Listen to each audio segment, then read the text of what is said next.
अधिक लाभ प्राप्त करने के लिए समय से निवेश और समय से एग्जिट होना बहुत ज़रूरी है। साथियों नमस्कार, आज हम बात करते हैं सीमेंट उद्योग की। सीमेंट उद्योग इस समय एक सही वैल्यूएशन पे दिखाई दे रहा है और यदि हम फ्यूचर ग्रोथ देखें तो इंफ्रास्ट्रक्चर के लिए सीमेंट बहुत ज़रूरी है। हमारे देश में सड़कें हों, आवास हो या कोई भी फैक्ट्री हो, उनमें सीमेंट की बहुत ज़रूरत है।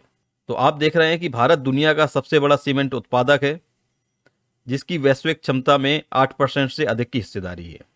आने वाले वर्षों में इस उद्योग के बढ़ने की उम्मीद है, जो बुनियादी ढांचे और आवासीय परियोजनाओं में निवेश से प्रेरित हैं। निजी कंपनियों का दबदबा है, जिसमें से 20 कंपनियों के पास कुल उत्पादन का लगभग 70% हिस्सा है, जिसमें अल्ट्राटेक सीमेंट सबसे अग्रणी कंपनी है। भारत में 210 से ज़्यादा सीमेंट के कारखाने हैं, जिसमें सबसे ज़्यादा आंध्र प्रदेश, राजस्थान और तमिलनाडु में है। यदि हम इनके ग्रोथ की संभावनाओं को देखें तो 2024 से 2032 तक 4.7 के CAGR से बढ़ने की उम्मीद है। सरकार का यदि फोकस देखें, सरकार का ध्यान देखें, सरकारी पहल देखें तो भारत सरकार इस पे बहुत ध्यान केंद्रित कर रही है, जिससे सीमेंट में मांग बढ़ने की उम्मीद है। और साथियों, और दूसरा एक सीजनल इम्पैक्ट भी पड़ता है। तो जो अभी हमारा बरसात का सीजन चल रहा था, अब उस बरसात की सीजन के बाद इस सेक्टर में एक डिमांड की संभावनाएं बिल्कुल दिखाई दे रही हैं और ये हमारे लिए सही समय होगा कि हम यहाँ पे निवेश करें, ताकि ज़्यादा हम वहाँ से लाभ प्राप्त कर सकें। तो चलते हैं हम कुछ सीमेंट कंपनियों की तरफ। तो शेयर बाजार में कभी भी निवेश करने से पहले आपको इमोशन को दूर रखना है। इमोशन और शेयर बाजार ये कभी एक साथ नहीं होने चाहिए। हमें जो निवेश करना है वो डेटा के आधार पे करना है, कि जो डेटा निकल के आ रहा है, जो हमें डेटा उपलब्ध है, उन्हीं डेटाओं के आधार पे हमारा निवेश की रणनीति होनी चाहिए, तभी हमारा एक अच्छा निवेश माना जा सकता है। यहाँ पे कुछ एनालिस्टों ने अपना रिसर्च किया है और उन्होंने अपनी रिसर्च रिपोर्ट आपके सामने दी है। तो इसमें यदि हम बात करें तो ACC सीमेंट में जो ग्रोथ दिखाई दे रही है रेवेन्यू में, वो Y&Y बेस पे 2.2 की है और Q&Q बेस पे 15% यानी 16% की है, 15.9%। तो इसमें हम देखें कि हमें सबसे अच्छा तरीका होता है कि कौन सी कंपनी में ज़्यादा ग्रोथ की संभावनाएं दिखाई दे रही हैं। तो इसमें आप देख सकते हैं सागर सीमेंट, इसमें Y&Y पे 21% से ऊपर और Q&Q पर 17% से ऊपर। तो हम मान के चल सकते हैं कि इसके आसपास नंबर आने की संभावना है। तो सबसे पहले हम देखते हैं सागर सीमेंट में शेयर होल्डिंग पैटर्न हमें क्या संकेत दे रहा है। तो आप देख रहे हैं कि यहाँ पे प्रोमोटर की जो होल्डिंग है वो स्टेबल है और यहाँ पे FI भी स्टेबल है। यहाँ पे DI ने सितंबर क्वार्टर में 17.54 स्टेक के साथ यहाँ पे बढ़ाया है, जो पहले की 17% था। यहाँ पे पब्लिक का जो स्टेक है वो छीना गया है। तो यहाँ हम मान सकते हैं कि यहाँ पे एक ग्रोथ की संभावना शेयर होल्डिंग पैटर्न के अनुसार निकल रही है, क्योंकि DI जब वैल्यूएशन सही होती है तभी निवेश करते हैं और FI हमेशा जब मोमेंट होता है तब निवेश करते हैं। तो दोनों के निवेश में ये फ़र्क होता है। तो हमें निवेश करना है DI के साथ, क्योंकि वैल्यूएशन के साथ हमें जाना है और यहाँ पे कुछ समय देना होगा। समय देने के साथ हमें प्रॉफिट भी उसी आधार पे मिलना चाहिए। तो 2942 करोड़ की कंपनी है, करंट प्राइस 225 चल रहा है। यहाँ पे स्टॉक की P नहीं है, वो इसलिए नहीं है कि अभी तक ये एक प्रॉफिट में कंपनी नहीं थी।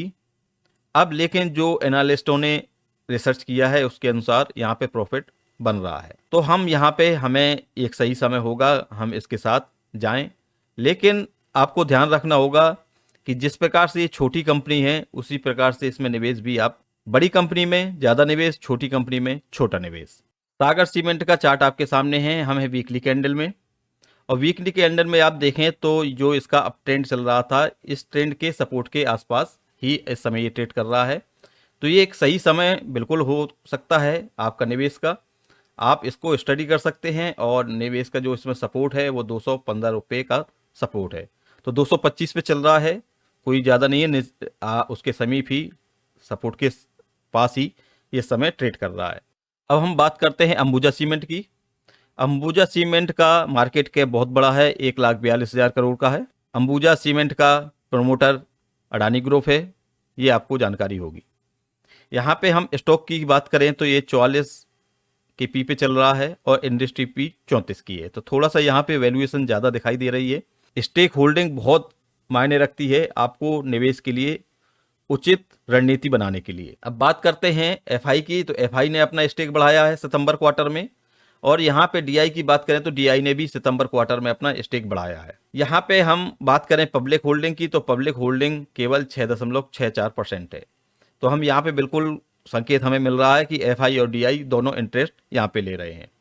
एक तो पूरी इंडस्ट्री ही इस समय सीमेंट की इंडस्ट्री ऐसी है कि जहाँ पे बड़े बड़े इंस्टीट्यूट अपना निवेश बढ़ा रहे हैं, तो हमें उन्हीं के साथ चलना होगा, तभी हमारी रणनीति कामयाब हो सकती है। तो ये अंबुजा सीमेंट का चार्ट आपके सामने है। आज जो करंट प्राइस चल रहा है, इसने अपने एक शॉर्ट टर्म का जो ट्रेंड था उसको ब्रेक कर दिया है। तो इसके नीचे आप देख रहे हैं कि इसने ट्रेंड को ब्रेक करके और नीचे की तरफ जा रहा है। तो यहाँ पे हमें थोड़ा सा वेट करना चाहिए। जो पहली किस्त है हमारी वो 550, और जो दूसरी किस्त होगी वो 580 और 480 और 500 के बीच में लगनी चाहिए। तो ये है हमारा अंबुजा सीमेंट के लिए लेवल। रेजिस्टेंस जोन देखेंगे, वो यहाँ आने के बाद रेजिस्टेंस जोन आपका निकलेगा करीब 750 के आसपास। 750-800 के बीच में आपका रेजिस्टेंस जोन निकलेगा, जहाँ पे आपको प्रॉफिट बुक कर सकते हैं। दो कंपनियों का रिव्यू किया। अंबुजा सीमेंट लार्ज कैप में आता है और जो सागर सीमेंट है वो स्मॉल कैप में आता है। अब हम यहाँ पे करते हैं मिड कैप की बात। तो जेके लक्ष्मी सीमेंट हमने मिड कैप से लिया है। जेके लक्ष्मी का मार्केट कैप है 9576 करोड़ का। स्टॉक की पी है 21, इंडस्ट्री की पी है 34। तो यहाँ पे बिल्कुल वैल्यूएशन आपके सामने है। यहाँ पे आपको वैल्यूएशन है। यहाँ पे आरओसी बहुत अच्छी है, आरओई बहुत अच्छी है, इसमें कोई कमजोरी नहीं दिखाई दे रही है। अब हम देखते हैं कि इन्वेस्टर कहाँ पे स्टेक कम कर रहे हैं या ज़्यादा कर रहे हैं, तो वो भी हम तलाशने की कोशिश करते हैं। तो यहाँ पे प्रोमोटर स्टेबल है और एफआई ने भी थोड़ा सा यहाँ पे स्टेक बढ़ाया है। डीआई ने थोड़ा सा यहाँ पे कम किया है, लेकिन नाम मात्र है 0.5 का। तो 0.5 कोई मायने नहीं रखता। यहाँ पे पब्लिक भी इस समय समझदार है और पब्लिक ने भी थोड़ा सा स्टेक यहाँ पे 0.5 जो डीआई ने निकाला है वो पब्लिक ने उठाया है। तो अभी केवल इसमें जून का डेटा आया है, अभी हमारे पास सितंबर का डेटा अवेलेबल नहीं है। तो सितंबर में हो सकता है कि इसमें काफ़ी कुछ चेंजिंग हमें देखने को मिल सकती है। अब हम देखते हैं इनके टेक्निकल व्यू, वो जब होगा, लेकिन टेक्निकल हमें सब कुछ बता देते हैं चार्ट। तो चार्ट एक ऐसी चीज़ है जो हमें भविष्य और उसकी हिस्ट्री सब कुछ बता सकती है। चलते हैं हम इसके चार्ट पे। जो इसका अप ट्रेंड चल रहा था, अप ट्रेंड को इसने ब्रेक किया है। इसको हम थोड़ा सा और जूम करते हैं। अब आप देखिए यहाँ पे इसके ट्रेंड को ब्रेक डाउन मिला था और ब्रेक डाउन के बाद यहाँ पे इसने कंसोलिडेट की भी किया है काफ़ी दिन तक, यानी हम ये कह सकते हैं कि अब इसका ये मजबूत सपोर्ट बनता दिख रहा है। और जो सपोर्ट उसने लिया है ये पहले एक रेजिस्टेंस हुआ करता था 2021 में, उसी को इसने सपोर्ट के रूप में लिया है।